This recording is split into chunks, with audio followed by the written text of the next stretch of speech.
welcome back to You Multicultural. And today we have two very special Inuit guests. Very excited about that. And joining me today are two special guests, Andrea Popoff and Janelle Samotuk. Now I know I said that wrong, but you can correct me. So I am Janelle Samotuk. I live here in Winnipeg, Manitoba, but my mom is originally from Chesterfield Inlet, Nunavut. It's a very small town in Nunavut, and yeah. That's exciting. I was going to ask the question to let's hear a bit about both of you, but you're ahead of us, so that's good. So Andrea, let's hear a little bit about you. So I'm originally from Rankin Inlet, Nunavut. I'm an Inuk. So Inuk actually means a human being in Inuktitut, and Inuit is plural. Mm-hmm. So when we identify ourselves, Inuit will use the term Inuk as an individual. Mm-hmm. That's very interesting. I know I was always pronounced it Inuit, but Inuit. Mm-hmm. I learned something today. There you go. I'm going to learn a lot more, as are we all. Now, what are some of the biggest challenges you face as an Inuk? Well, I would say coming and living in the city was definitely a culture shock. It was not easy adjusting to the big city life. Mm-hmm. Coming from a small community, I had to basically learn the different areas, the Winnipeg Transit. Finding a family doctor or dentist was not the first thing on my mind, mm-hmm. Especially moving here so young. How old were you when you moved here? I was 19, mm-hmm. So wow. I was still young. So those kinds of things you don't think about moving mm-hmm. to the city until oh, I'm sick. Where do I go? You just would find out the closest walk-in clinic, but after realizing maybe it's a better idea to get a family doctor, these details you don't think of until you need it. How are these things handled when you're up north? So up north in my community, they have a nursing station, mm-hmm. and they'll usually just have one doctor that when I lived there, that would come and go. It's not like they were permanently living there. Mm. So, or nurses, you'd be seeing nurses with your appointments, and still today you're seeing nurses, which is still good. It's just if we need a doctor, mm-hmm. it's not there. We'll have to be basically medevaced here by plane. Mm-hmm. If for an emergency, or if you need to see a specialist, you'll be flying down here. Mm-hmm. Now, you were mentioning earlier that some of those costs are subsidized by the Inuit government or the Inuk? Yeah, the mm-hmm. Nunavut government mm-hmm. will pay for that, mm-hmm. for that medical travel. But time can be a big factor there too. Oh, it could be. Just having the convenience here in the city, people take for granted. Like the first symptoms of something, mm-hmm. You could catch on to that. Meanwhile, living up north, maybe the nurse will brush that off, mm-hmm. Saying, oh, just take Tylenol. Like, you know what I mean? Mm-hmm. Or just take antibiotics, and they won't look further into it. And then guess what? Not even 4 months later, you have cancer, or you have mm-hmm. like a heart disease, or you know what I mean? It's really not that fair. You have the internet up there, right? Yes, we do, but it's really slow. So it's hard to teleconference, eh? You can, mm-hmm. but I'm sure it would lag a bit or mm-hmm. freeze. And the resolution, so they might not be able to. I mean, there's a world of difference having a doctor right there, yes. and one over a TV. Yeah, exactly. Mm-hmm. So yeah, so it's important to be healthy and have preventative measures. Yeah. Yep. So, and now, Janelle, what are some of the biggest challenges you have faced as an Inuk? Well, living here in the city my whole life, I have faced racism and discrimination, people asking me the stupid questions, but now I've come to realize these stupid questions aren't stupid because we're here and I'm here to educate them on, like, people saying to me, oh, do you get cold in the winter? Aren't you Inuk? Like, oh, do you get funding for free? And I'm like, no, we don't. Like, we have to look for these funding opportunities for school, for post-secondary education, and people like my peers or my teachers in high school would ask me the Inuk perspective, and or like the way I see. Is your baby safe in the mouti that you're wearing? It's like an Inuit baby carrier. So I don't know. I just feel like those racism and discrimination between, like, us Canadians when we are Canadian. How much do you think is racism and how much do you think is ignorance? Like just not knowing? I think it's a little bit of both. I think ignorance can lead to racism. Though for sure, that's my perspective. Like, did you find that people like were really mean to you or anything like that? I think it's just ignorance. I think a lot of it's more like not knowing and them needing to be educated. Yeah. Because you guys are delightful people. Sorry, I'm sure I'm saying that wrongly, but I'm really enjoying your company. Yeah, and we have like a lot of like amazing things about our culture that people just like don't really understand and don't really get, you know? So that's why we need to educate them on. Yeah. Well, that's a great opportunity. Now, I'm curious as to some of the biggest challenges you face as an Inuk in the city. Can you share more about that? So I feel that, first coming to the city, you're not accustomed to the everyday life. So you do get a little bit of a culture shock and homesick because, the communities are smaller. It's easier to get to point A to point B. Most of the time you can just walk. Where I had to learn about, the Winnipeg transit system. I had to learn about different areas of the city.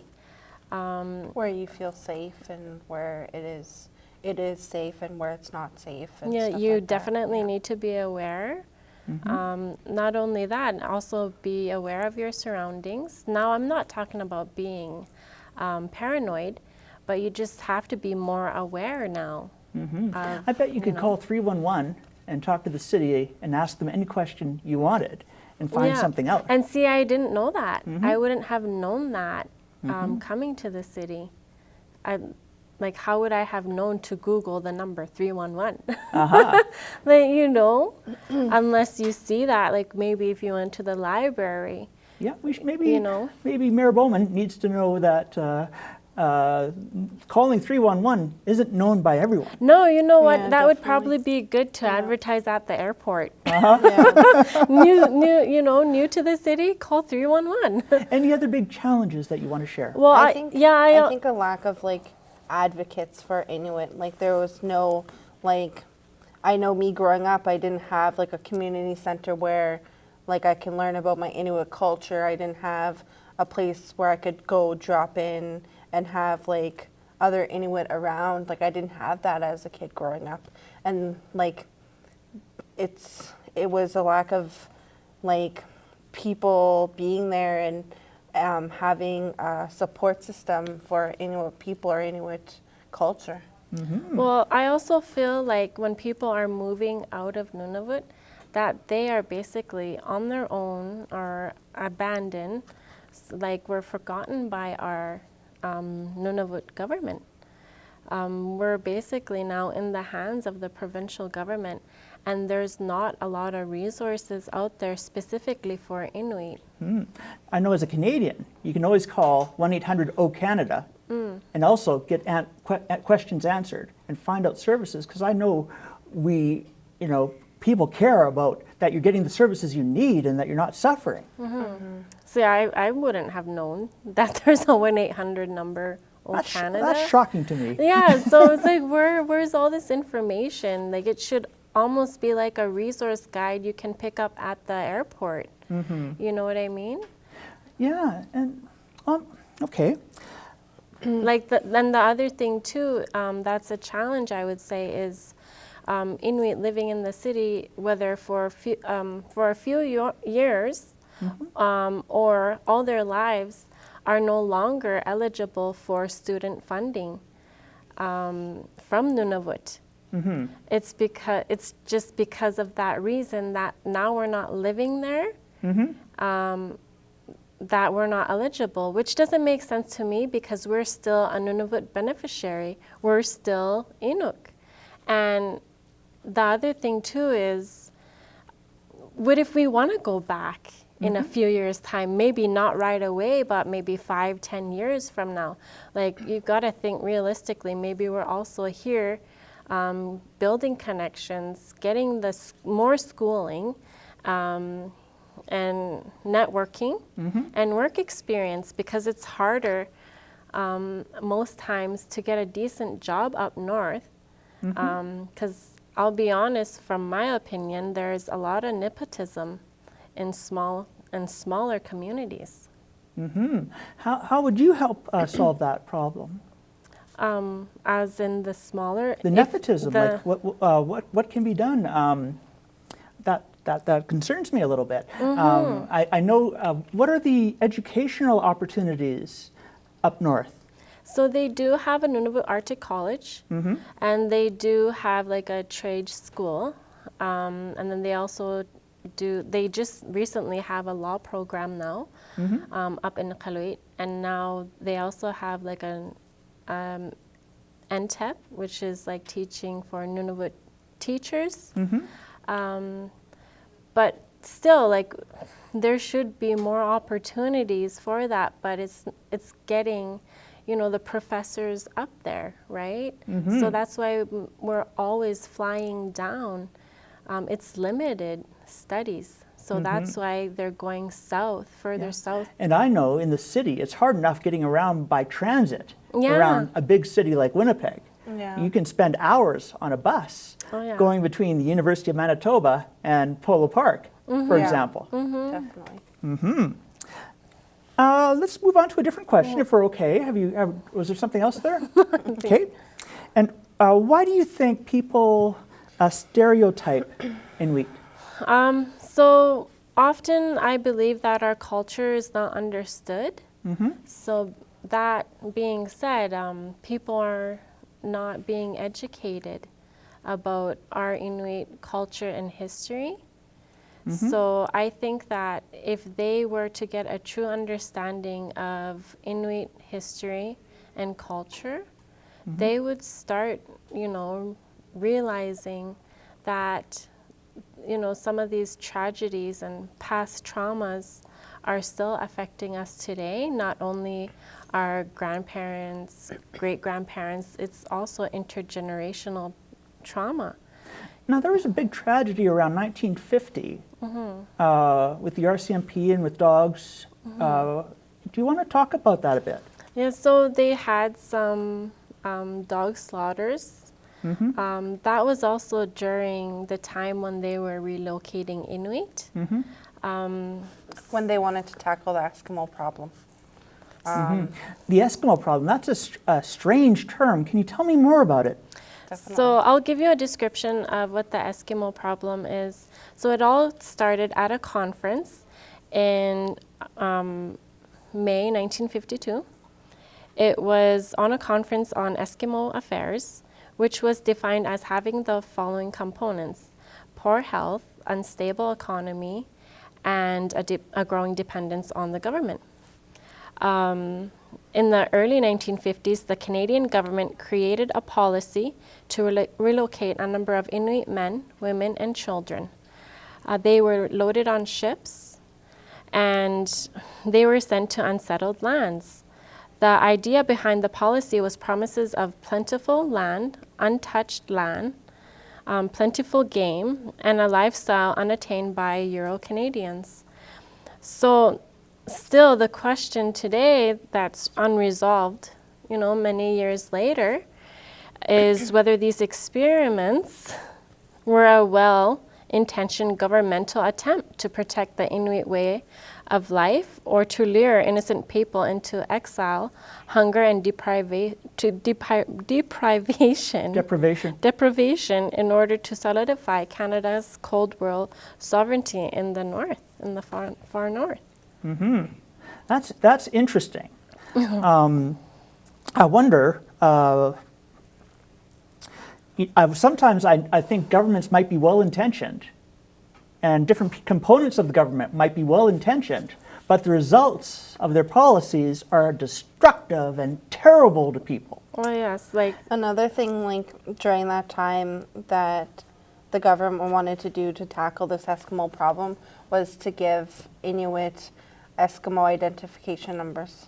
They gave them these numbers that they had to wear around their necks like dog tags, and they had to use them as their last names. And the government didn't want to learn their Inuktitut names. My Inuktitut name is Titak, and they gave them Inuit names they gave them names taken from the Bible, like Jonah and Noah, because they felt like they didn't want to learn the Inuktitut names. They gave them these numbered tags, and they had to use them. And some people just still have them to this day and remember them. They had to wear them around their necks and use them as their names. That doesn't sound respectful at all. I mean, that seems to be like treating people like cattle. Yeah. And nobody likes that. No, not at all. Nope. Do you feel, I mean, you used the term, I think we were talking earlier about dehumanization before. Do you feel that dehumanization now, still? I think people will do that to make it easier for them to disconnect them from a race. That's for sure. And that's where I find that it will lead to that racism. Right? I feel like that with when people say, "Oh, why do you guys eat raw meat? Like, is it healthy for you?" They stereotype us because we kill an animal, and oh, do you guys use all of the meat? Like they say these things without knowing what we do with the animal, or they say these things without knowing the healthy lifestyle. They might see photographs or videos of seal hunts and clubbing them, and they don't understand what is done or how it isn't part of the circle of life. And that's the thing. As Inuit, we do not club the seals or baby seals. Let's get that clear. We don't. We're the most humane people on earth. We respect our animals and our land. And one day you got to try the food. It's so amazing. I'm like, well, we'll make it for you. Like, it's so good. Like, I'm not sure. My stomach is terribly conditioned to McDonald's. How does tackling the Eskimo problem affect Inuit today? We could also talk about like residential school. Inuit were taken further away from their families. There was about 3,000 Inuit that were reported deaths. But that's reported. During the residential How about the school. unreported deaths? And it's so sad because like now that trauma is coming back to us. Like I deal with it. I deal with my... Can you give me an example? That you feel comfortable sharing? I could say like I know my family and they've gone through residential school, and then me having to deal with some of my family with their alcoholism, and then me like having to go through some trauma that I've went through.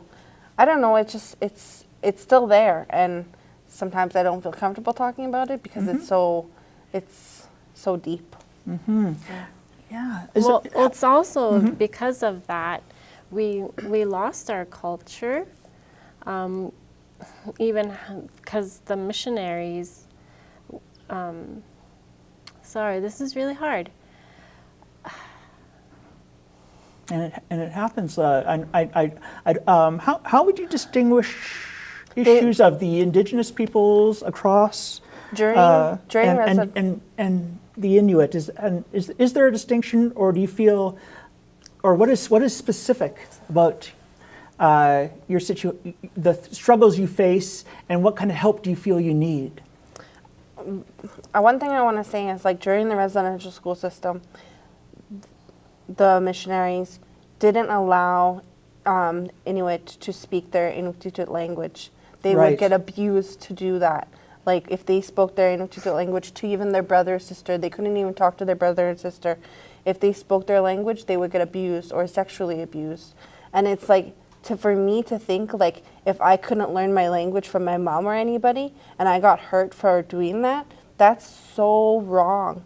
Right. And like me, I'm just reclaiming my culture. I'm reclaiming my language, and like to learn that from my coworkers, my mom, or my aunts and uncles, and then just to think, like, if I couldn't learn that from them, is like, I just can't even think about it. I can't, like, it's so sad, like, to think, like, oh, my mom or my grandparents couldn't speak their language. That's crazy. It's so easy to get cut off from family, extended family in particular, with aunts and uncles and so on, and we miss the stories that are part of who we are. Yeah, definitely. That the city doesn't really teach us anything in terms of culture. Yeah. There's opportunities here and there, but you really have to work to find them. Yeah. Let's see. Let's kind of wrap this up a little bit and think a few more minutes. But what else do you really want to share? Well, how can people be helpful and supportive? Well, I think that for the Inuit community, I think that Inuit really do have to support each other. I think that's the first thing for sure, is that lateral violence needs to stop. It does. Like, We need to work together as a community. If you see a successful Inuk, you cheer them on, you support them. You don't bring down their name. We need to grow together, you know. We need to revitalize our culture. We need to bring our language back, bring it back into the schools. And same with, like, our customs, our throat singing, our drum dancing. That should all be brought back, all types of Inuit art forms, and not be afraid to share that. Be proud. A lot of people are interested and intrigued with it. I would say that would be the first step, is be proud of who you are.